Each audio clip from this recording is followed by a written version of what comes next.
Welcome to Trench Diaries. Iron Coffins. Part 13.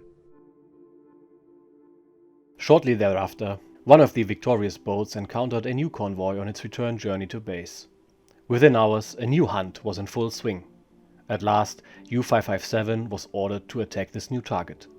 As we advanced into the northern regions, the sea rose dramatically. Buffeted by white streaks of spray, foam swept and a howling cross sea approached. Cold spray and salty rain driven by the cutting wind made me feel queasy on the bridge. Visibility quickly decreased from 16 miles to 4. The whooshing and howling of storm gusts blended with the roar of the engines.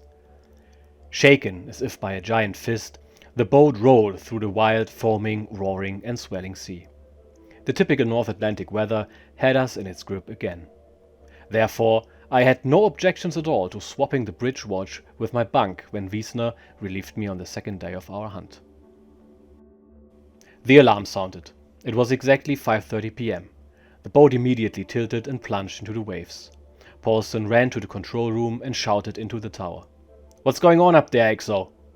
Cairn replied with frozen lips, "Destroyer at 30 degrees, 4,000 meters.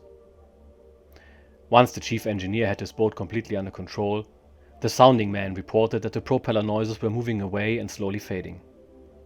We hadn't been spotted. However, the sounding operator made another discovery. "Contact on port side. Typical convoy noises." We had inadvertently run into the starboard side of an unreported convoy. Paulson ordered the crew to battle stations and the boat to periscope depth. The 360-degree scan revealed no targets, however. The convoy must have been hidden behind the rain curtains. U-557 immediately surfaced. The tower broke through the water masses and we climbed up through the cascading streams to the bridge, hastily but carefully fastening the carabiner hooks of our wide fire brigade belts into the eyelets on the tower casing. A thick layer of clouds lay over the boiling sea. 40 minutes later we immediately headed towards the sound contact. The western swell caught us from the east and our rolling stern was driven and lifted by the crest of the waves. Soon we sighted a second destroyer that Paulson skillfully maneuvered around. The sea surged high and propelled our boat mightily forward. A huge long wave broke and pushed our boat relentlessly ahead. As the dying daylight receded, the pursuit unfolded in a violet twilight. We informed High Command about our discovery and also about our dwindling fuel supply. However, it soon became clear that the convoy had executed a drastic course change. We spent 2 hours in large search patterns to the east, but there was no convoy to be found. Reluctantly, Paulson ordered the boat to dive again. A periscope scan happened in utmost silence and unspeakable tension. Then, the sounding man actually reported a faint sound contact at a bearing of 40 degrees. We surfaced. The night shook itself, pitching and rolling U-557 in a tumultuous sea. Tons of salt water crashed onto our superstructure, whipped our faces, and burned in our eyes. I huddled in a crouched position behind the tower casing for protection, resting my binoculars on the edge of the bridge.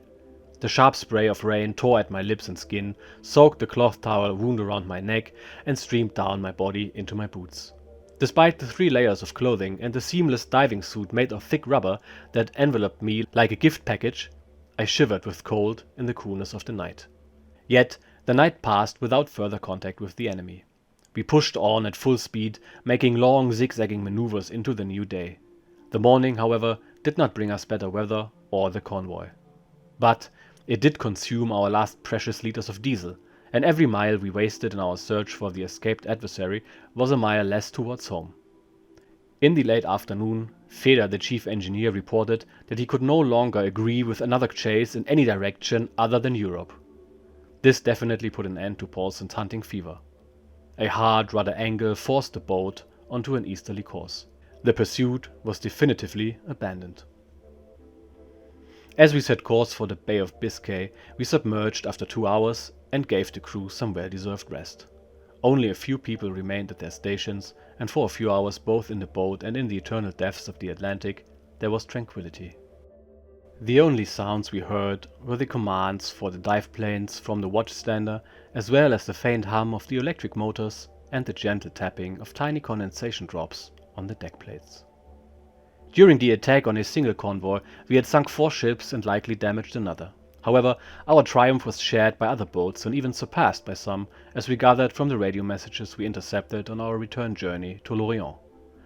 In September alone, more than 200,000 gross registered tons were sent to the bottom of the sea by German U-boats. Indeed, in the whole year of 1941, a record tonnage had to be struck off Lloyd's Register in London. It was truly a challenging time for the international maritime insurance industry. On September 18, 1941, U-557 returned to Lorient. The usual joyful crowd awaited us at the dock. As victorious veterans of the Battle of the Atlantic, we accepted the warm reception as a matter of course. The enthusiastic crowd, the flowers, the sounds of the marching band, the greetings from the flotilla commander and his staff, all of it was the reward owed to us. But this time, the ladies from the establishments were not part of the welcoming committee. The naval complex had been cut off from the outside world by a high fence during our absence. After the welcoming ceremony and thorough cleaning, a good number of our crew found out that their girls were maintaining an open house in the city center, so most of them were not seen before the wake-up call at the base. Our second patrol had transformed the crew completely. We were now recognized as seasoned submariners. Our destruction of the convoy that we had encountered was a contribution to England's inevitable defeat. We ourselves had sunk 4 ships from this convoy, raising our total success to 25,000 tons. Our last operation was continued by other boats, which in less than 4 days sank 6 more freighters. Thus, the attack on the first convoy had turned into a 12-day battle against 3 convoys that attempted to cross the North Atlantic in an easterly direction one after another. Our boats had sunk an incredible number of 20 ships from the first convoy, 4 from the second, and 9 from the third.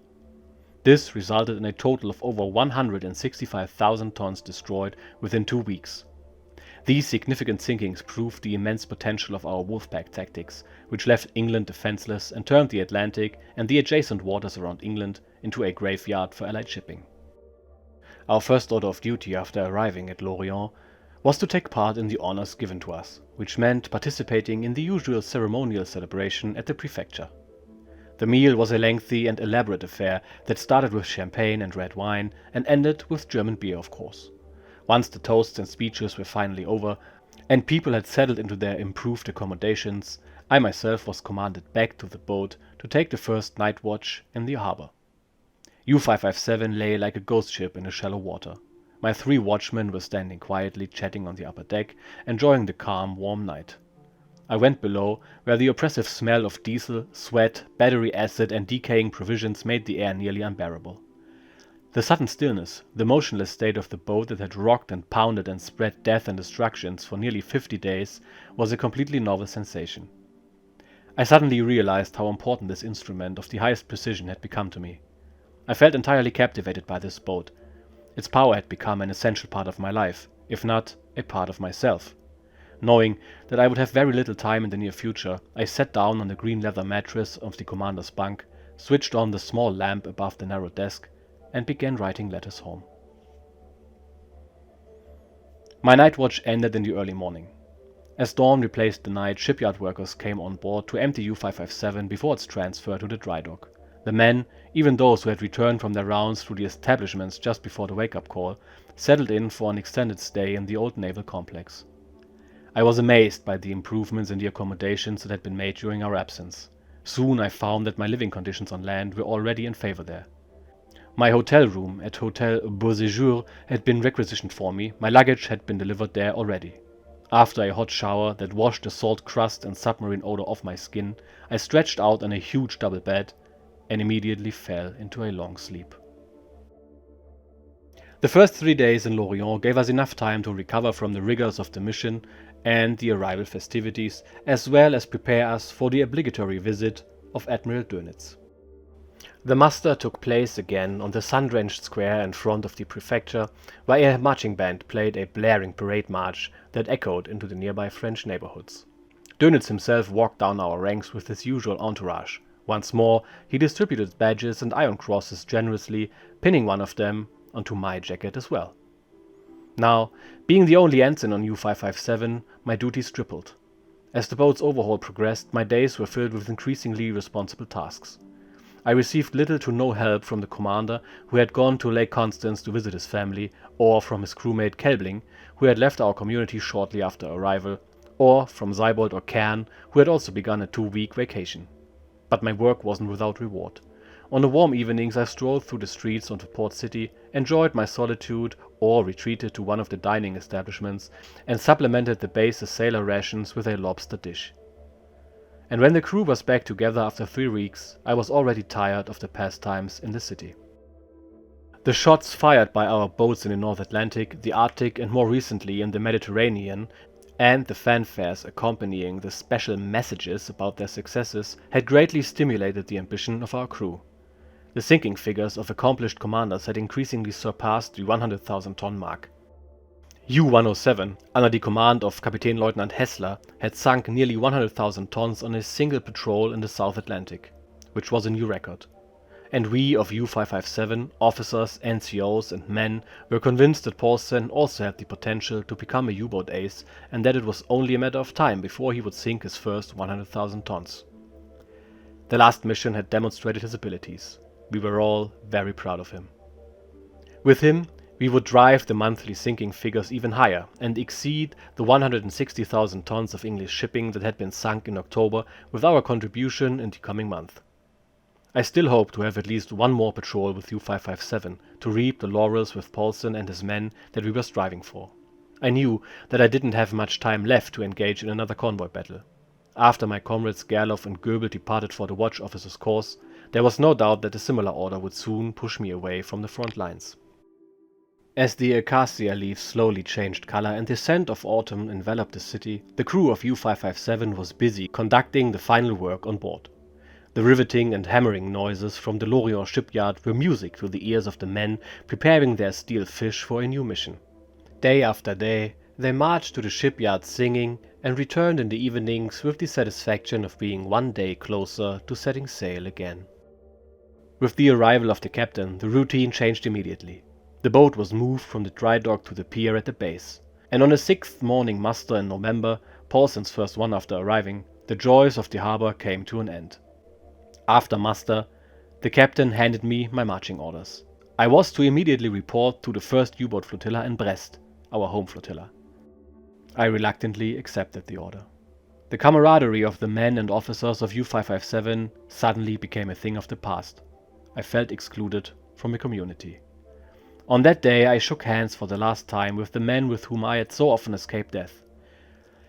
U-557 set sail on November 19th from Lorient with orders to penetrate the Mediterranean, its future operational area. The boat successfully broke through the risky passage of the Strait of Gibraltar, and it crowned its career with the sinking of the Norwegian steamship Fjord off Spain and the British cruiser Galatea off Alexandria. However, the days of U-557 were numbered. The boat met its fate on December 16th in the ironic form of the Italian torpedo boat Orione, which rammed it in the sea near Crete and sank it with the entire crew.